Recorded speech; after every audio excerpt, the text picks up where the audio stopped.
started to maximize the time you have to engage with this extraordinary scholar and public intellectual, the good and great Walter Russell Mead. He is going to talk to us today about of the many subjects on which he is the most important voice in thinking in a serious way about America and the world. No, just keep lavishing. Those of you who have not read at least two of his important books, may I commend them to your summer reading list. One is God and Gold, which is about the Anglo-American operating system of the international order, which this article feels to me like a return to that theme on your part. The second book I would commend to you is called Special Providence, and I resent Walter deeply for choosing the best book title anyone ever has, because it comes from Bismarck's description of the United States, right? God having a special providence for drunks, babies, in the United States of America. But it's a very high-minded and very accurate description of four different strands of thinking in American foreign policy. And it's extraordinary how nobody except Walter has a coherent explanation over time about where President Trump and the supporters that propelled him into the presidency fit in American traditions. So I encourage you to fire on his ramparts on that as well. My friend, please. All right. Well, when Corey asked me for a topic for today, I suggested this article that I've just published in Foreign Affairs as kind of a good starting point. I did ask her how long should my presentation be, and she said, "Well, the people at IIS, they're very serious. They're not superficial. So 3 hours. I'm serving dinner, I promise." Right. And then I asked, how do they like their talks? Do they like sort of funny talks with lots of anecdotes and examples? She said, no. They would be insulted. As dry as possible. Right, theoretical, use the passive voice whenever possible, and the more IR theory, the better. If you can be quantitative, that would really please them. I thought about it for a while, and I just said, "Corey, I'm sorry, I just can't give that kind of talk. So I hope you'll forgive me if I don't produce something quite up to that standard." But what I thought I would do is give a kind of actually a fairly brief overall look at where I think we are in the world, how that is affecting the foreign policy environment, the international environment, and then open it up for discussion. And I'm really happy to take questions or comments on anything from the subject of the article and the talk to current events, President Trump, whatever is on your mind. If you're like most of the rest of the people in the world, President Trump is actually on your mind a fair amount of the time, too much of the time, perhaps. So, many of you will have noticed that the international scene seems a bit more tumultuous than usual these days. That whether we look at relations in the EU, where we see all kinds of countries doing strange things, Italy this morning being the latest. We look at the transatlantic relationship, we look at what's going on in East Asia. Everywhere we look, Middle East, we see higher levels of turmoil, higher levels of confusion. We also see more motion. If you think about it, during the Cold War, between 1948, say, and 1989, the international scene was actually, there was a lot of tension. There was even some conflict. But the alignments of countries was actually rather static. So that, so it was big news in Europe. In 1948, Yugoslavia defects from Soviet bloc, followed by 40 years of nothing else. Right? It would be hard to find a period in European history where relations among European countries seemed so fixed in such a pattern. Particularly in modern history, that's been unusual. But we have all grown up in a world in which we believed that international life was becoming institutionalized. That relations between states were increasingly being mediated through rule-based institutions, and that our working assumption has been that these institutions would strengthen over time, and more of international life would move from the realm of politics or geopolitics into the realm of administration and rules. So in that sense, the European Union was sort of the highest form of human political existence. It was going to become sort of deeper, stronger, more inclusive, and the rest of the international system would be moving more or less up in the same direction at different speeds and so on. Some issues were harder than others, but that's where we were going. So a stable alliance system, stable international alignments, and an ever-growing, ever-deepening institutional framework. And this was rather a comforting picture, really, especially in a world filled with nuclear weapons and a world which remembers the horrors of the Second World War and other incidents in humanity's tragic past. So that it is certainly comforting to think that just as our weapons of mass destruction approach ever greater destructiveness, the international system is moving toward stability and peace.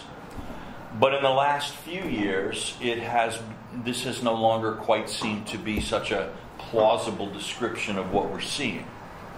All right, what's happening? Why is that? What, if anything, can be done under these circumstances? This is a question I find quite interesting. I'm not sure that my answers yet do full justice to the importance of the questions and the complexity of the questions, but I'm working on it, and it seems like a worthwhile thing to think about.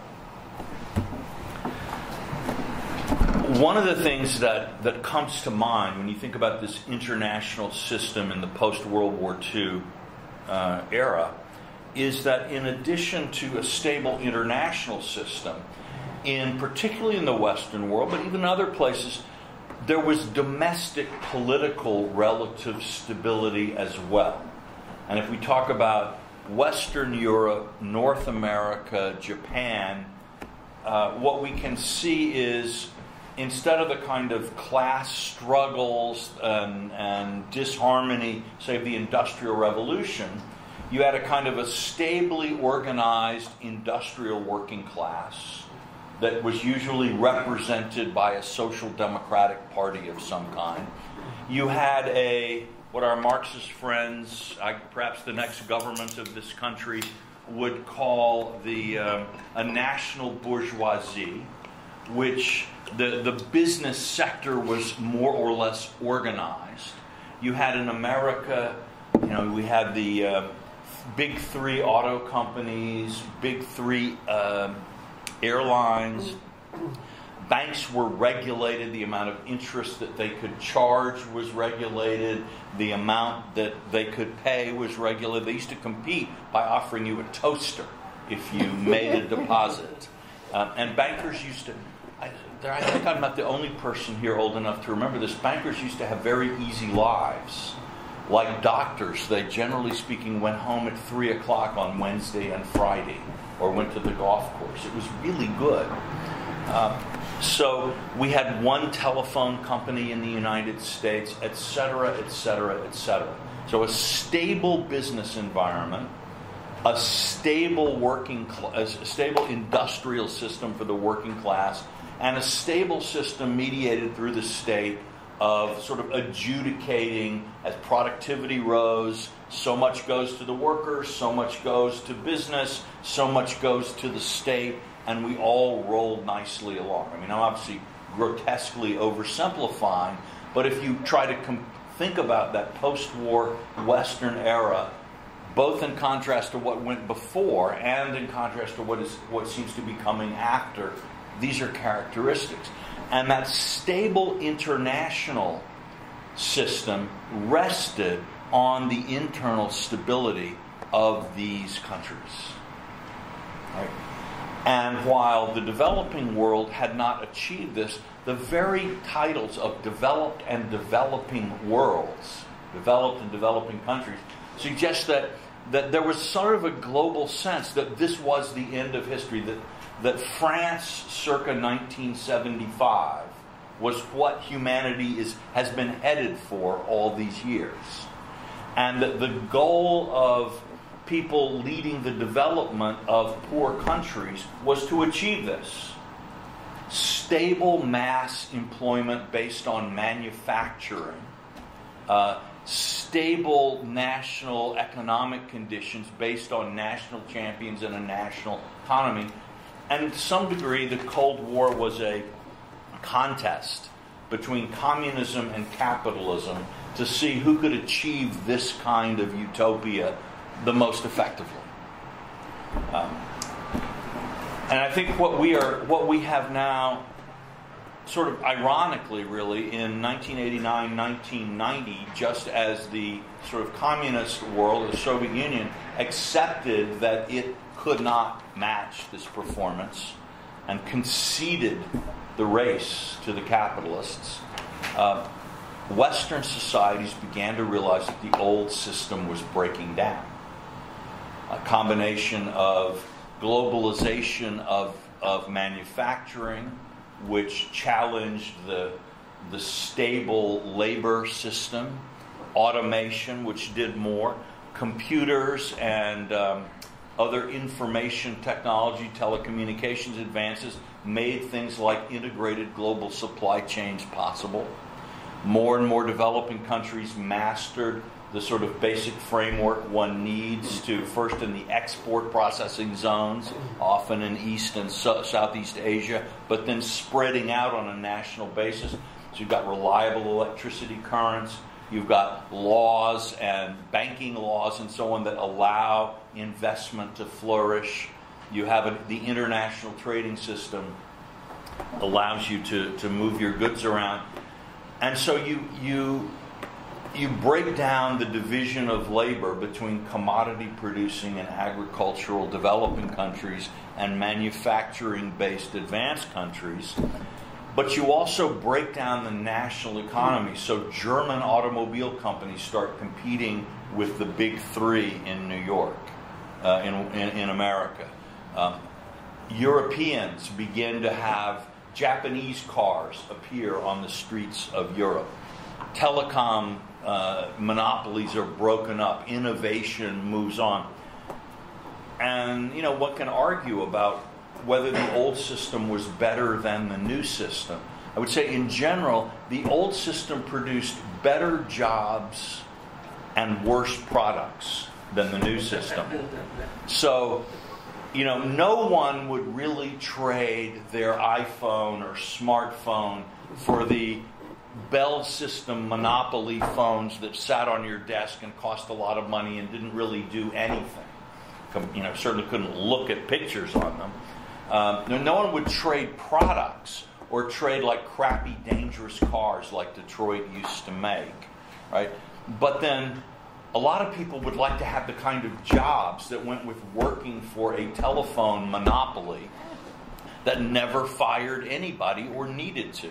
In fact, for many regulated companies, and not just in the U.S., your profit was the profit you were allowed to charge was a percentage of your expenses. So that actually by maintaining an uneconomic factory or production line with 300 well-paid workers on it, you increased your profits. They said utility executives could increase their profits by redecorating their offices. Increase your cost basis and therefore what you could charge. So we would all, I think in general, people in Western society would love to go back to the job security and stability of those times, but not go back to the nasty products. And since what has happened to that system is technology has made new ways of organizing production possible. And then competition, because better products and cheaper products and a wider range of products is available through this, has meant that we've all, nobody wants to buy the old stuff in the very expensive high street store when you can buy like this whole range of fantastic gadgets from Amazon on the internet. Well, all very nice, all very interesting. The connection between these changes and the changes that we see in the international system, I think, is that we now live in much more tumultuous times domestically. People lose their jobs, industries lose their job, the lifetime pension after the lifetime job. Fewer companies offer it, and even if they offer it, they may go out of business. And then what happens? Then where are you? So I just wanted to read a little section from this article. I realize I'm quoting myself, but I hope that'll be okay. I talk about a worrying picture emerging of ineffective politicians, frequent scandals, racial backsliding, polarized and irresponsible news media, populists spouting quack economic remedies, growing suspicion of elites and experts, frightening outbreaks of violence, major job losses, high-profile terrorist attacks, anti-immigrant agitation, declining social mobility, giant corporations dominating the economy, rising inequality, and the appearance of a new class of super-empowered billionaires in finance and technology-heavy industry. And I say, this, of course, is a description of American life in the 35 years following our Civil War. This is a very, very good description of American life from 1865 to 1900. I'm crossing the "are there precedents" question off of my list. And, what I think was happening at the time was that the Industrial Revolution, which of course had begun earlier, and in this country had begun much earlier, had reached a point where it was transforming daily life.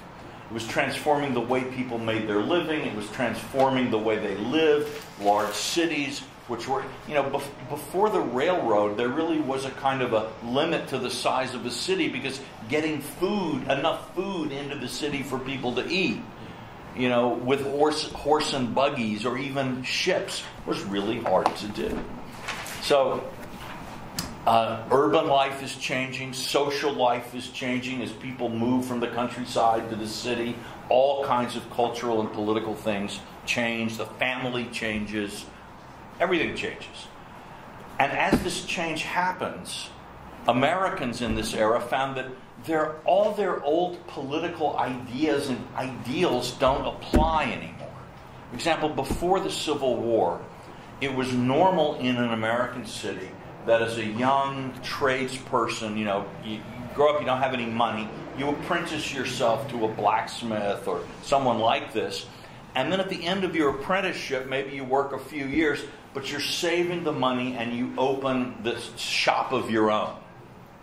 And because the country is expanding, you can open it in a new town or whatever. But it's harder to get a sense of class when people can either go out and be farmers or they can move up and start their own things. By 1850, still well over half the American people earned their livings from farming the land. And America, unusually, was largely, except in the South, a land of owner-occupied farms. So after the Civil War, it just wasn't possible to do things this way. We had the Homestead Act that freed up the entire West for free farms for people, but actually, sadly, most of the good land is not in the West. So the government is essentially subsidizing through railroads and so on people moving onto marginal farmland, and those farms will start to fail very early as the conditions turn against agriculture.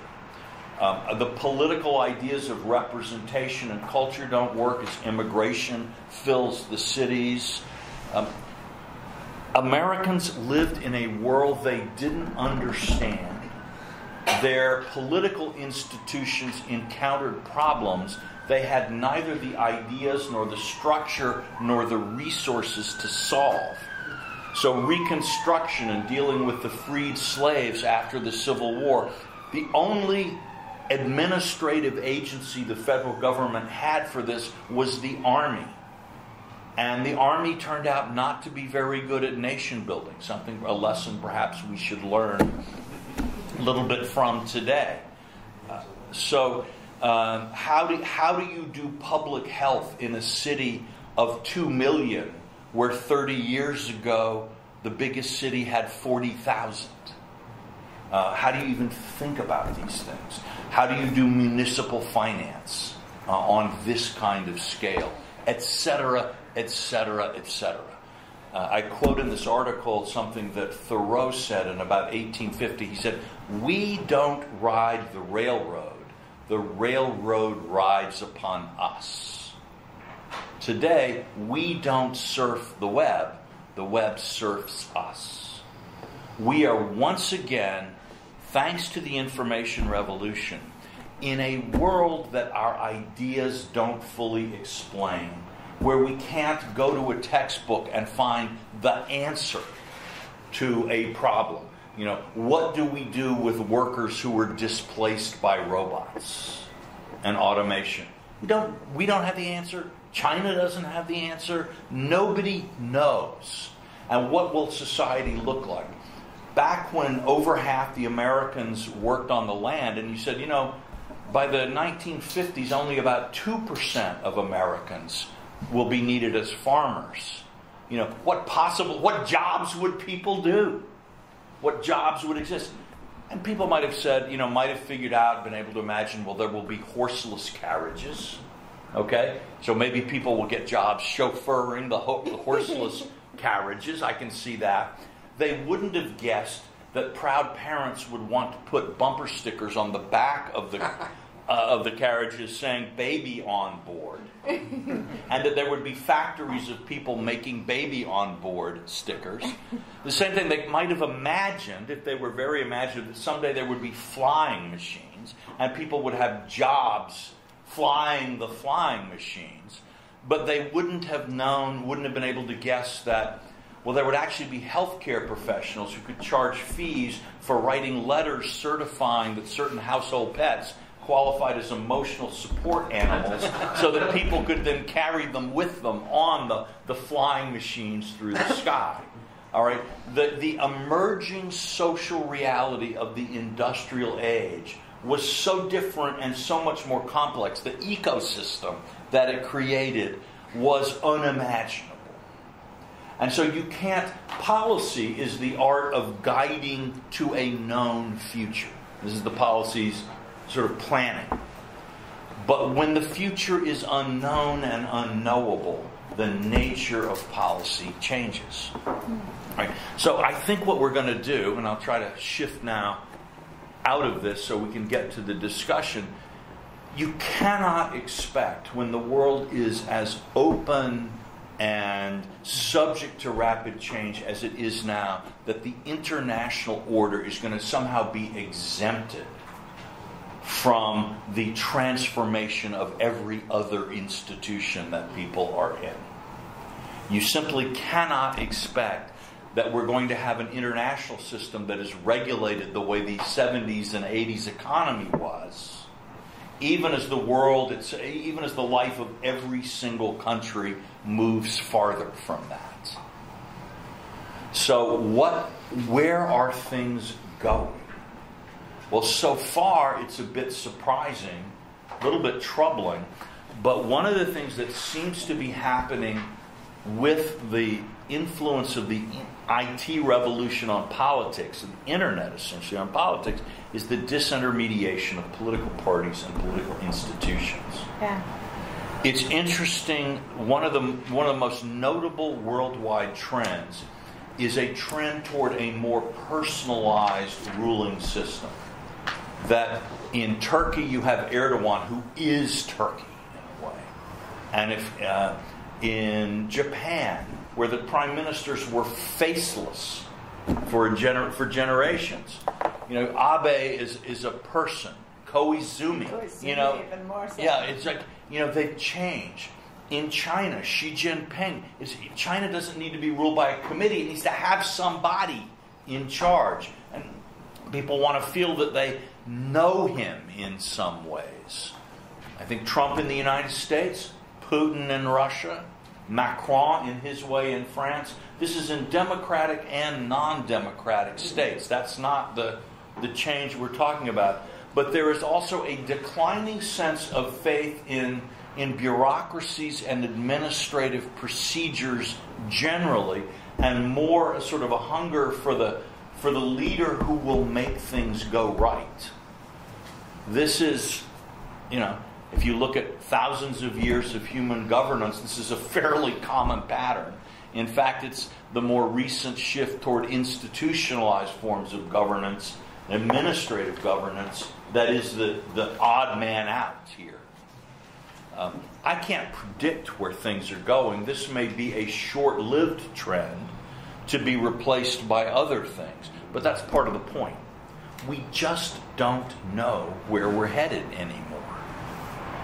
And this is particularly difficult, I would say, for those of us of the 40 and over generations who were raised and educated in a world which, generally speaking, had a certain confidence in technique. That the experts, the credentialed experts who had studied what there was to know on the subject, understood what was going on as well as anybody could. And the rational thing to do would be to defer to their expert judgment. This is still true in many ways, and certainly our societies can't be run on the basis of, I don't need no experts to fly this plane. That's not how it works. But more and more things do work that way. Certainly when my grandfather was a doctor in a small southern town, one of the few people in this town to have had a college education, the smart, rational thing was to do whatever Dr. Mead said, and that's how sort of people raised their kids, do what the doctor says. Now, looking back on it, my grandfather, I'm sure, killed a lot of patients because medicine in the 1930s had some issues, but still the chances were better. These days, your doctor tells you something, you immediately go to the internet, Google whatever the guy says you had, Google your symptoms, and soon you've got 3 different theories of what it might be. And that somehow feels right. You want to check the experts now. And not just let them tell you how to be treated and what to do. Well, that's true in politics as well. So this is a big problem for governance. It's a big problem for international governance. And the instability and turmoil at the international level is in part driven by and in part reflective of increased turmoil and turbulence in personal lives and national economic lives. So my best advice to all of you is, buckle your seatbelts. It's going to be turbulent. On the other hand, we've gotten through turbulence before. It's not like human history was a piece of cake until 5 years ago. Humanity is a problem-solving animal. Challenges do bring out qualities and abilities in us that stagnation and predictability don't. So we're just all going to have to raise our game and do a better job. So I was so excited for the completely validated delight of learning from Walter that I neglected to say, I'm Corey Shockey, the Deputy Director of the International Institute for Strategic Studies, and I am so glad you are here. My favorite thing about this venerable institution is the sharp-elbowed intellectual seriousness of our conversations, the respectfulness of diversity of views, and the desire to claw away the pretense of knowledge and get at the actuality of it. Well, you didn't tell me it was going to be sharp elbow. It's your long suit, my friend. It's your long suit. So I'm very happy we have a room full of sharpshooters. I'm grateful to the folks who are going to listen to it on the website, and would encourage folks both in the room and afterwards to drop me a line, tell me what we're doing well, tell me what we're doing poorly. We want to be an institution that thrives on your good work and good ideas. And I'm going to fire the first salvo at Walter's ramparts by saying that I love this point about kind of fasten your seatbelts. This is going to be incredibly turbulent. It's the nature of the transition we are engaged in.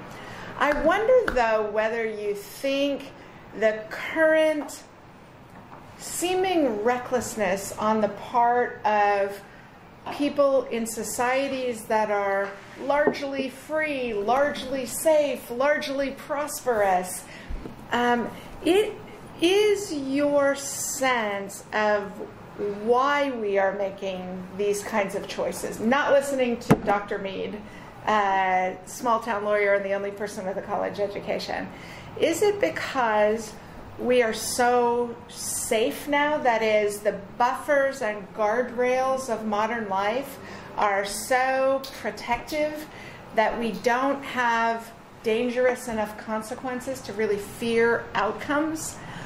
Is it possible that we have a higher risk tolerance because people in some way, risk tolerance, your area of expertise, my friend, because people kind of in some way understand that even if our jobs might be at risk, we want the world that technology and its applications are driving us to?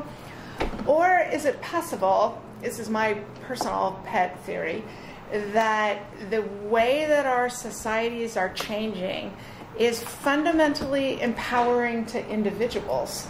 And so, you know, people look up whether Dr. Mead knows what he's talking about, comparing their symptoms to what they read online, and we're kind of midstream between people being educated consumers in the wild west of empowerment and information that we now live in. Which of those three, or other things I haven't imagined? Well, you know, again, I think in the moment of chaos in which we are, there are a million possibilities and a million realities to it. And, you know, so some people are going through one of these things, maybe that you're talking about, others could be going through others. But if we try to generalize in some ways, I do think the relationship of the expert to the non-expert is changing in really interesting ways. And if you think about, you know, the development of kind of a class, a mass class of experts, of, you know, well-educated sort of, not just lawyers and doctors in every town. I mean, it was the ambition and sort of in Robert Peel's time to have a college-educated clergyman in every town, like one person in every town. Okay, and doctors, that was a little different in those days, but doctor, lawyer, but now then mass schooling, so you have school teachers, the numbers of people who are sort of educated above the kind of common level. Well, what is the role of those people? I'll talk about America. I think it would make sense. You can translate this into the experience of other countries. If you think of America in 1900, you know, who is in the city and how do they feel about, let's say, teachers? Right? Immigrants who don't speak English, who in many cases are immigrating from rural areas in their home countries, who are facing this kind of, you know, deracination, uncertainty. Like, the teacher teaches English, teaches you how to be an American, teaches you the work discipline and so on that you need for factories, which is not what your parents knew on the farm. The same thing for Americans coming from failing family farms into this city. The teacher knows things that the parents don't, and the parents know this. And so if you talk to people from those days or read literature about those days, you'll often hear that basically if the teacher whacked you in school, your mother would whack you again for making the teacher whack you. That parental discipline was focused on upholding school discipline because that was the path. And the parents weren't sitting around saying, well, I think you should use a more Montessori curriculum. Had no idea about any of this. Whatever was offered by authority was it. And you were an idiot if you didn't take the best advantage of it you could. Obviously, that is not the way in a society where 30 or 40% of the parents have had higher education themselves, or even if they haven't had higher education, have functioned perfectly well in an urban, modern environment. They simply don't have the same respect for the teacher. And there are good reasons for that, but frustrating though it may be for teachers, and irritating as it, and actually bad as it may be for the kids who immediately sense that parents and teachers, there's some wiggle room between them and exploit it in that way that children seem naturally gifted at doing. So, but this would also be true in terms of the doctor, but you know what, also the city planner and other people. Why should I've been to college, I don't need a super class of enabled administrators who can tell me what to do, right? Because they don't live in my neighborhood. You go back to the 1930s in America, and we had all these hydroelectric dams being built that flooded out whole counties of farmland. Or Robert Moses and other city planners running the freeways through all kinds of neighborhoods. Many countries in the world today, this is still going on. And people didn't know how to resist. They just accepted. So the administrative state had this power, and the administrative class had this power and felt it had a duty and had the certain élan of the administrator, the engineer, and they did feel in the best cases they were public servants, but they had a certain sense that the poor public just doesn't appreciate what we public servants do for them. All right. So at the same time, so the poorer fit now that we see between the administrative elites and the non-elite people out there, who are in many cases now as knowledgeable as an administrator would have been, as an expert would have been 30 years ago, or can quickly go on Wikipedia and get a lot of stuff fast. Not judgment maybe, but knowledge. There's less deference, less reason for deference. This also then means that the people in our society, the intellectuals, the professionals, the administrative leaders, one of whose functions is to see the way forward for society as a whole, are not as good at it anymore, in part because they're defensive about the challenge to their authority. And you'll find very few proposals for the abolition of tenure coming from dons in universities. You'll find very few American doctors talking about how we could totally change our healthcare system if we could use more underqualified human personnel with better computer diagnostic stuff. So the administrative classes who in their sort of better days really were the titans of the future, the engineers of the dream better world, are increasingly, in a sort of small sense, conservative and defensive. And that also tends to mean that the reform plans and the changes are more quack-like. Because since the real experts at, say, American healthcare are often so bound into the existing system that they're hard put to imagine other things than incremental reforms. So the people who talk about it are people who don't know very much about how it operates. Trade policy seems to me. Trade policy, there are a lot of places like this.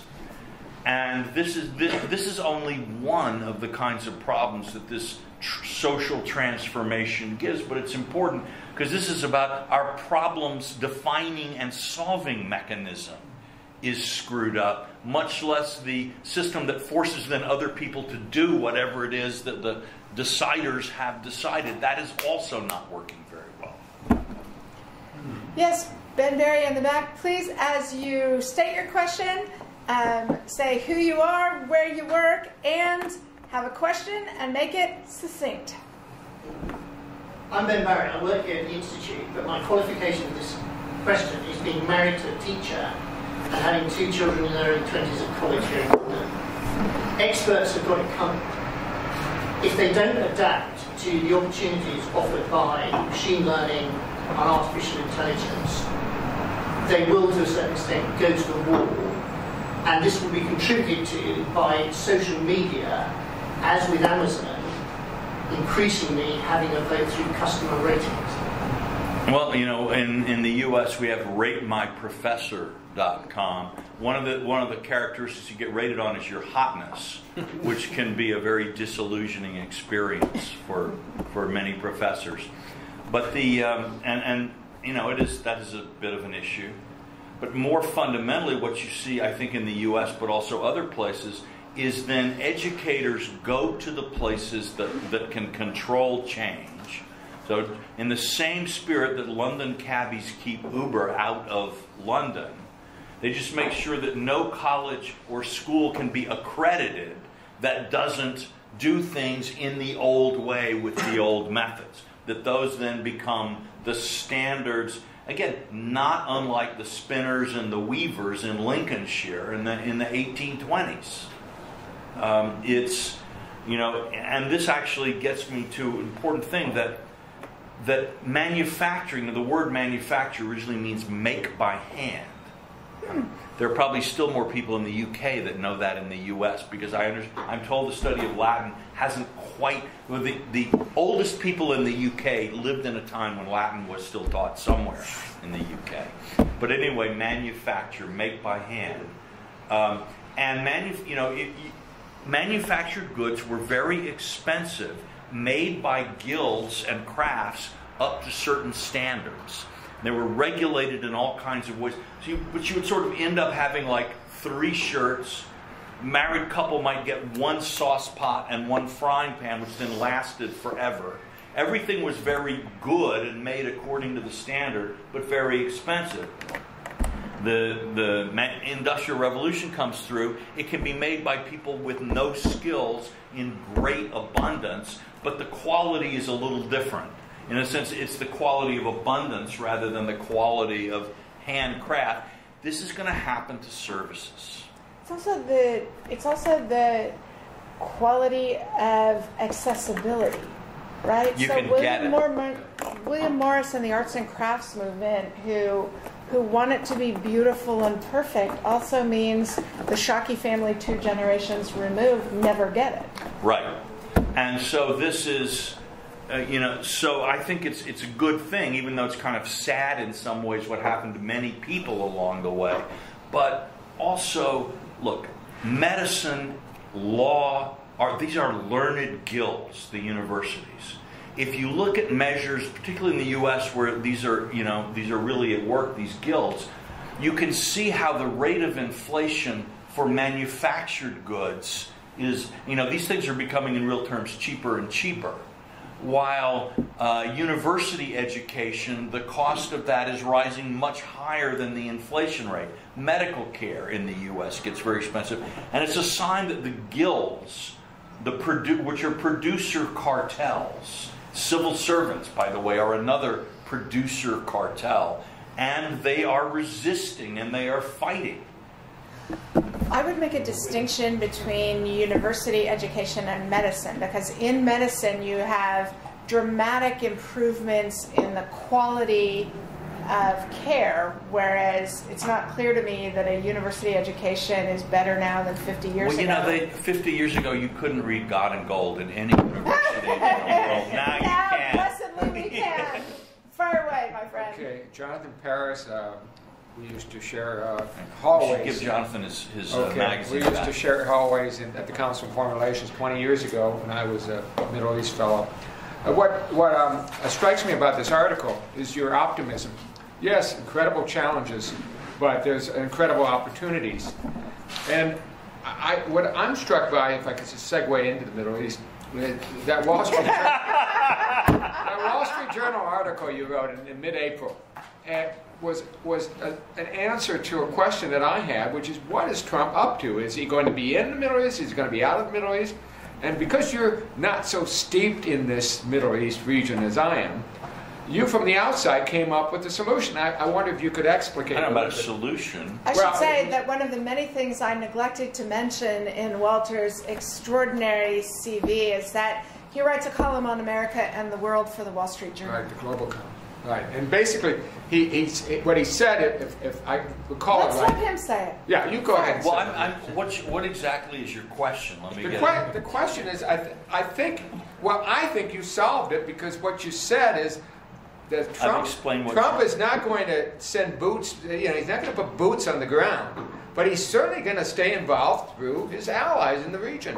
He's found a couple of good ones right now. Israel's doing not a bad job in Syria against the adversary. All right, I get what Saudi Arabia is also picking up its game. So I think there is this offshore balancing going on. All right. Well, listen, I think the question of what the heck is Donald Trump up to is one of the big questions that we all spend more time than we should thinking about. And does he think at all is a question. Is it simply random craziness? This is a very popular theory. And that was basically my theory of Trump for a while. But I noticed that I kept making predictions about Trump based on my theory, and those predictions kept not being verified by events. So by my theory, Trump was an idiot who was going to lose early in the Republican primaries because he was such a loose cannon and such an idiot that he couldn't possibly, once real professional politicians got to work on him, he'd be finished. Okay, well, that theory did not, that hypothesis, was not confirmed. All right, next. And I said, well, yes, he's as much an idiot, he's such an idiot, but because it's a weak field, I had all these things. But in the end, he not only surprised me by winning the Republican nomination, he surprised me by beating Clinton, by surviving things that would destroy any other politician. At 11 p.m. on election night, I was still confidently telling everyone that Hillary was obviously going to win because, of course, Trump couldn't. All right. So I began to reflect at some point. I said, okay, well, suppose I don't understand, what's going on. What other ways of thinking about Trump might there be? And which is not about thinking I like Trump. Trump is good. I agree with what Trump is doing, but is there a way of generating better predictions? Is there a set of ideas that would allow? And yes, and I think it is that one of them is that Trump does not believe that the purpose of communication is to explain things to other people. That actually for him, much as Sun Tzu or Machiavelli would advise, deceit and deception are what it's doing. So he might, when he tweets, it's not simply about, he's not trying to tell you what he's thinking. He's trying to get you to think he's thinking something or might be thinking something. He doesn't reason through things the way probably most of us do, making deductions and going back. When Ronald Reagan died, a lot of people were surprised. They looked into his papers and they saw there were these long handwritten essays he'd written about his worldview and commentaries on ideas in books. I don't think we're going to find that in the Trump papers. All right. Surprised me. We might. That would really shock everyone. It was actually when he was rereading Hegel that he developed. Exactly right. So, what is he doing? I think he has a set of instincts. The instincts are not incoherent. They are based in some ways on just his personality, but on 30 years of success in business. In business, not of a publicly traded company, which is one kind of competition and one kind of organization, but a private family business. You can see it in his administrative technique. The man has no idea what an organization chart is or should be. Nothing that any human resources office produces is of the slightest interest to him. But he has ways. You can see what he does with his subordinates. First, he considers them all subordinates. His contempt for the expert is, why aren't you people billionaires? You think you're so smart. You think you think you know more than me. But you know what? You're working for me.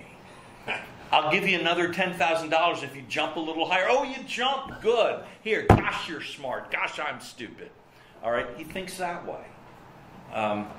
He approaches foreign affairs much the way he approached his business. So he's he's both trying to confuse you and get you to make a counter offer or counter proposal, which will then give him some clues about what motivates you, what you're looking for. So you can expect him he wants to move in a cloud of confusion. And he's very effective at it. I am going to take 3 last questions, and I'm going to take them together and then let you answer any or all. First, gentleman in the tan jacket. All right, Jonathan Shaw, 30 years in the military, now just an observer of global affairs. Your description of the chaos in the West, I think, is very persuasive. I look at, does it apply globally? Why is Russia so seemingly ordered? Is China as affected? It's got all that technology. Why isn't that in turmoil as well? Or is it? We just want to see it. Have they somehow found an answer to controlling the chaos? Excellent. The last 2 questions go to the doyens of publications in the IISS, Nick Redman and Dana Allen. You're still thinking of your question. Okay. Yes, Dana Allen, working here. Just very briefly on nothing you said about what makes Donald Trump tick would detract from the fear that he's the first president of my lifetime and arguably American history who has no concept of the American interest. I mean, all the things you're talking about that he's preoccupied are not about traditional concepts of the American interest. But that's just a comment. I was really, it was so rich and so elusive that anything I ask is going to suggest I misunderstood what you were saying. But yeah, that's part of my plan. Ask it nonetheless and succinctly. But succinctly, products. I like the idea that jobs used to be better, and but products were crappy, and that now products are better. Another way of saying that is, and I'm not sure this is even true, but that life used to be better. In other words, products. And this goes through all sorts of things, and this is just sort of a challenge to the implicit optimism, because you look at Facebook, which is a great avatar of all this stuff. There's a big argument that Facebook is unreservedly bad. It has destroyed. It's bad for people's lives. It's bad. It makes them depressed and addicted. It's driven this whole phenomenon of hysterical fake news. But have you seen the pictures of my nieces on that? And it has accelerated this disintermediation that you're talking about, but in an unbelievably bad way. I mean, it's destroyed the business models of actual thinking journalists. Question, Dana, question? All right. That's the question. All right. Okay. And yet it's a voluntary activity. Nick? Thank you. I wonder if part of the shock for us in the last 10 years and how politics has gone is because of the constructions and some of the interpretations we made at the end of the Cold War. And I want to take you back to a line that you suggested, and see if I've read it correctly. You described it as essentially a competition between capitalism and communism in the struggle to deliver utopia to their respective societies. It's a very interesting, but very limited, if that's your explanation, then it's a very limited interpretation of what actually won in the Cold War, or rather what lost the Cold War. To Detroit might have produced clunkers, but they were actually a damn sight better than Waltz and Togliatti and stuff. Well, also you could get them, unlike, you know, but you didn't have to wait 5 years. Get to nib the question then.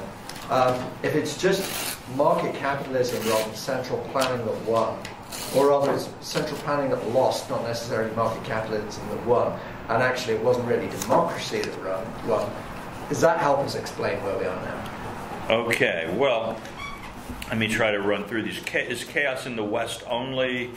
Russia, China? Actually, I mean, I think one of the things, this would be a long subsidiary discussion, but one of the characteristics, you know, above all in the Anglo-American world, but also more generally in the West, is that they tend to be bad at stability in the short term, but better long term. So the Anglo-American world, you know, the British haven't had a violent revolution since 1689, but there have been a lot of times when people would say, look at Prussian state capitalism versus that crazy, stupid English model, or whatever it would be.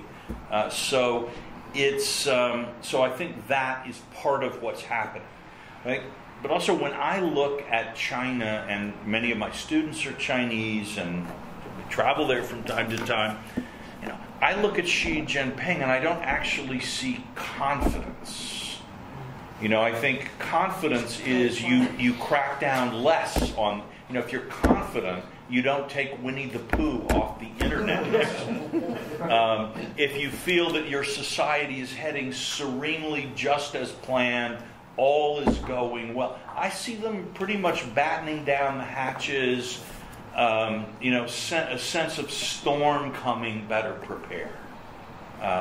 We'll see, but and then, you know, the extent to which, you know, how many of us are aware of Chinese really working hard to get their money out of China, get residence in other places. A lot of people are voting with their feet. So I think it's a little questionable. Again, Russia, I think, it's sort of stable but not happy. And Russia's history is very much one of punctuated equilibriums rather than steady change. You know, does Trump have an idea of the American interest? Yes, I think he actually does. I wrote about it in Special Providence. I talk about Jacksonian America. He has a portrait of Andrew Jackson hanging in the Oval Office. Steve Bannon told me that the reason that portrait is there is that Steve had read the Special Providence and thought that, and convinced Trump that Andrew Jackson was a great guy to symbol. Right, yeah, exactly. And actually, one of the first things Trump did after the inauguration was go down to Andrew Jackson's home in Tennessee. So I actually think you can make predictions about Trump's approach based on that. In terms of like Facebook, you know, what a horror Facebook is, I would point out that one of the consequences of railroads was the genocide of the Indians. And that cigarettes, which were, you know, a very, very popular industrial age commercial product, have actually done more damage even than Facebook. And so, you know, this is kind of situation normal here. That technological progress and rapid change does horrible things. Again, we like to think that I talk about this some in God and Gold, but one of the things that the Anglo-American world and the West generally are addicted to is the discovery of utopia. It is always, you know, read Locksley Hall by Tennyson, the Parliament of Man in the future. Remember reading the Archbishop of Canterbury's remarks at the opening of the Crystal Exhibition, Crystal Palace. You know, he says, "We thank thee, O Lord, that war and chaos is behind us." You know, we thank thee basically that we now live at the end of history where everything is moving irresistibly forward.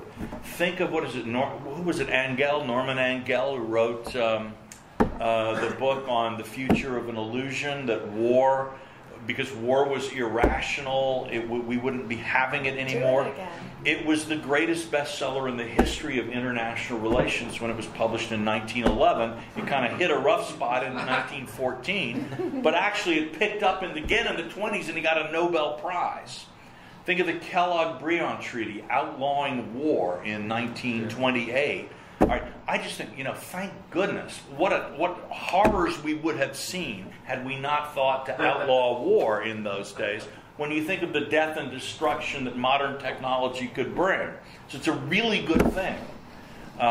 End of World War I, you read about the League of Nations, and go back and read the newspapers and the editorial pages of those days. Now man has seen how terrible war is. We'll certainly never do that again. There's actually a wonderful point in the New York Times had an article saying that, it says, well, only 2 more problems will remain, and then the peace conference can end with everything fixed. The questions were the future of Ukraine and the representation of Palestine. Getting those 2 out of the way, and we're done. All right, 1945, the stuff about the United Nations, and now we've learned we're never going to go there again. And then the end of the Cold War. All right, this is what Whig history periodically leads a culture into.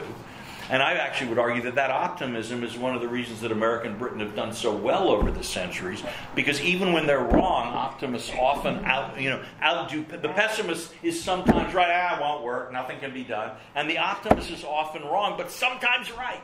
Creates change. So that Anglo-Americans are very good in the world for some of the same reasons they often fail to understand the world, which is a little annoying as an intellectual. So I guess I've hit at least some of those questions. My friends, won't you join me in thanking Walter Russell Mead for this virtuosity of an education?